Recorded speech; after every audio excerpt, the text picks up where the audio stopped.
सीख देने वाली कहानी। बहुत पुरानी बात है। एक बार एक शिकारी जंगल में शिकार करने के लिए गया। बहुत कोशिशों के बाद उसने जाल में एक बाज पकड़ लिया। शिकारी जब बाज को लेकर जाने लगा तब रास्ते में बाज ने शिकारी से कहा, तुम मुझे लेकर क्यों जा रहे हो? शिकारी बोला, मैं तुम्हें मारकर खाने के लिए ले जा रहा हूँ। बाज ने सोचा कि अब तो मेरा मरना तय है। वह कुछ देर यूं ही शांत रहा और फिर कुछ सोच कर बोला, देखो, मुझे जितना जीना था मैंने जी लिया और अब मेरा मरना तो निश्चित है, लेकिन मरने से पहले मेरी एक आखिरी इच्छा है। बताओ अपनी इच्छा, शिकारी ने उत्सुकता से पूछा। बाज ने बताना शुरू किया, मरने से पहले मैं तुम्हें 2 सीख देना चाहता हूँ। इसे तुम ध्यान से सुनना और सदा याद रखना। पहली सीख तो यह है कि किसी की बातों का बिना सबूत के और बिना सोचे समझे कभी विश्वास मत करना। और दूसरी बात यह है कि यदि तुम्हारे साथ कुछ बुरा हो या तुम्हारे हाथ से कुछ छूट जाए तो उसके लिए कभी दुखी मत होना। शिकारी ने बाज की बात बड़े ही ध्यान से सुनी और अपने रास्ते आगे बढ़ने लगा।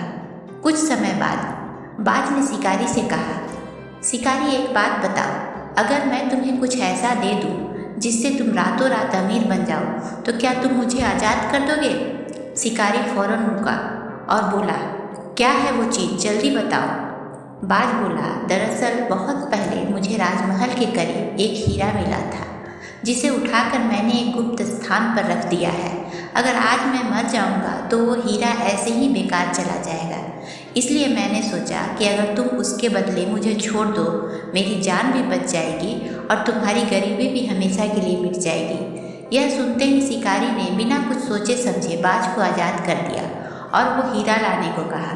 बाज तुरंत उड़कर पेड़ की एक ऊंची टहनी पर जा बैठा और बोला, कुछ देर पहले ही मैंने तुम्हें एक सीख दी थी कि किसी के भी बातों का तुरंत विश्वास मत करना, लेकिन तुमने उस सीख का पालन नहीं किया। दरअसल मेरे पास कोई हीरा नहीं है और अब मैं आज़ाद हूँ। यह सुनते ही शिकारी मायूस हो पछताने लगा। तभी बाज फिर बोला, तुम मेरी दूसरी सीख भी भूल गए कि अगर कभी तुम्हारे साथ कुछ बुरा हो तो उसके लिए कभी पछतावा मत करना। दोस्तों, इस कहानी से हमें यह शिक्षा मिलती है कि हमें कभी भी किसी अनजान व्यक्ति पर आसानी से विश्वास नहीं करना चाहिए और किसी प्रकार का नुकसान होने पर या असफलता मिलने पर दुखी नहीं होना चाहिए, बल्कि उस बात से सीख लेकर हमें भविष्य में सतर्क रहना चाहिए। धन्यवाद दोस्तों। अगर आपको ये कहानी पसंद आई हो तो कहानी को लाइक करें, कमेंट करें, शेयर करें और चैनल को सब्सक्राइब जरूर करें।